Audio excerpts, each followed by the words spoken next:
Anthony, you've been at this independent research game for about 20 years now. Yes. But for those who don't know, how would you describe what you and your team provide in terms of research compared to, say, bank-owned research or sell-side research? Put simply, our research is independent in that we get paid by the clients that read it, the portfolio managers and the analysts on the buy side, as well as the retail advisors that read our research.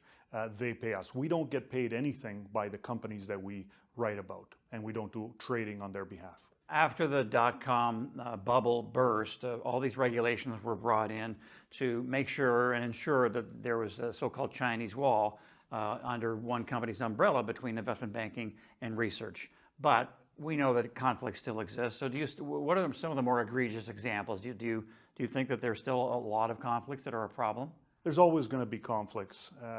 And you see it in that there's, in general, 95% of stocks are rated either hold or neutral or outperform. And in a world where when you think of private equity does work, they'll look at 100, 200, 500 companies before they might find 10 that they actually want to do additional research on, and then actually maybe invest in one or two. And why is it in the public market that it's much more skewed to everything being favorable? And so I think it's inherent when you're being paid by the organization that you're writing about. While you don't, set out, I don't think the analyst team set out and say, hey, we're going to be biased. It's just, you can't really be too aggressively negative. And you also see that when stocks are going down. So stocks are going down and you're the analyst that covers a particular sector and you're only looking at oil or you're only looking at gold, and just think about the downturns in those sectors. It was very difficult for that analyst to have a sell on everything. They can't, because that's when those organizations actually need the capital and need the support. So for our organization, we could go zero weight in our recommended portfolios of that sector, and we can go sell the entire sector.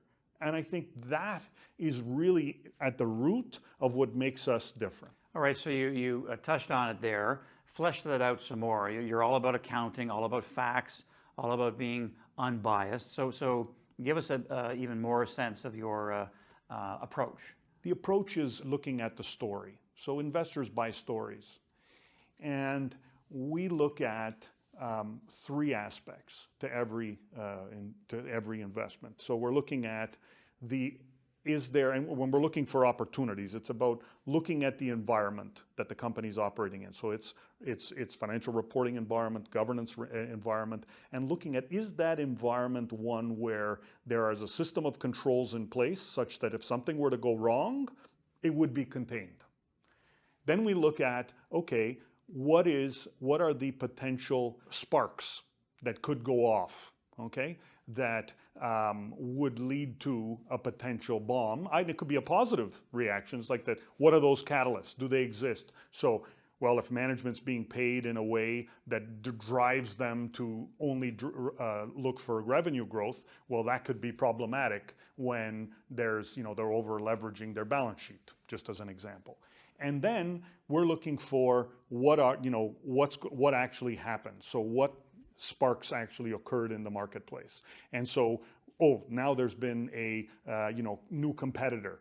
Now there's an economic shock. Well, if you have an economic shock or a new competitor, there's a lot of flammable items within the company.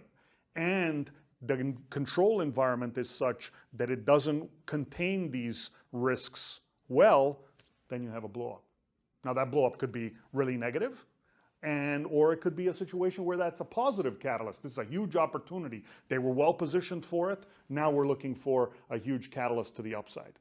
So, for example, I think Shopify is a fantastic company. It's well run. It's doing really well. Everyone's scrambling to try to figure out what the valuation for this stock is. And so back of the envelope, back of the napkin, they're looking at trading this thing at over 50 times or more times sales. And yet, while there's all this growth in top line, the bottom line isn't growing. And so we look at this and say, look, it doesn't make sense that all this growth is being baked in because, yes, there's been a huge pandemic surge, but underlying that, They're in a very there's a very competitive market that they're in, and that could really drag them down. So I just bring that up as a case in point. Right. We've been negative on that story, but we look really dumb, really offside because the stock keeps going higher. But just because the stock is going higher doesn't mean that the underlying fundamentals are getting better. That goes to my next point. So 5 years ago, you were quoted in a story on you and your company in the Globe and Mail, and I'm paraphrasing, but you said something along the lines that it's kind of difficult to do the kind of work that we do in this environment because we're awash with cash, rates are low, and a lot of investors are taking extreme risks. Here we are 5 years later, nothing's changed, and you said off air that it may be even worse. When that type of environment arises, and I think that's the kind of environment that we're in right now, is when you need to be that much more cautious as an investor, because the margin for error is that much tighter right now. And so I think looking where we are today, I like to use the phrase where it doesn't matter till it matters, and then when it matters, it'll matter a lot. And then a lot of your calls will be right, and yes. That's your chance to shine. That's your day in the sun. Yeah. But you have to wait until then. Often you have to wait. We'll say that there's a problem right now. We have some concerns with some of the open text disclosure, and they made a big acquisition last year, and that seems to be masking the underlying organic growth that seems to be slowing. It's not a bad company, but we're starting to see signs that that could now weigh on the company's results going forward. It takes time for it to happen, but you have to look for these early indicators. So going back, you were early on Nortel, you were early on Valeant, sure, and you were right. So you touched on open text. Are they on your radar? Who and what is on your radar now? They'd be on our radar. Shopify would be on our radar for different reasons, though, not in that it's a bad business model like Valeant, or that they were cooking the books like a Nortel, but it's more one of where the story has just been blown out of proportion. We look at, I think, some specific stories like a Canadian Tire, where we're concerned that that its credit card book, the losses could mushroom here in the current economic environment.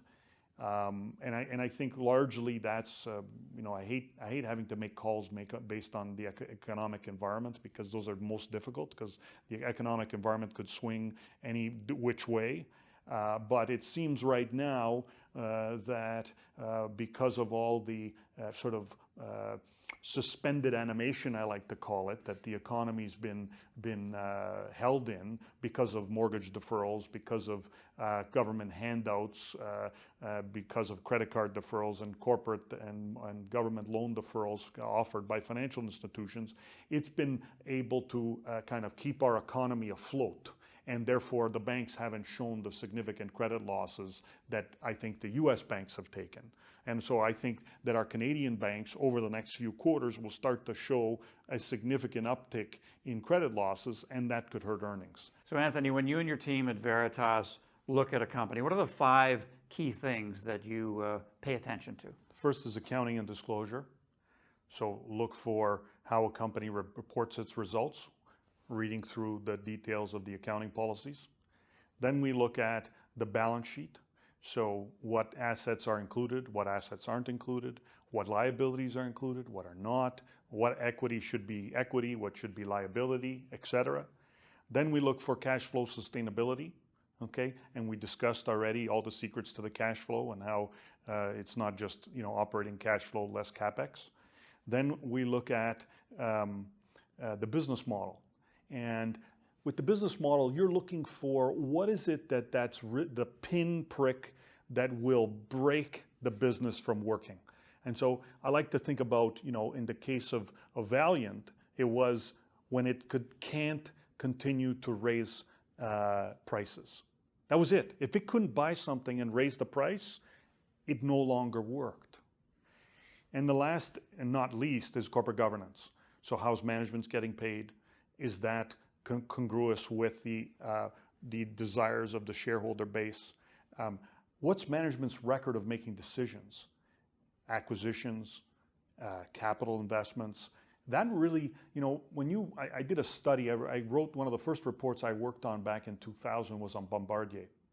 And that's really a story. The stock was near $20. We said sell it.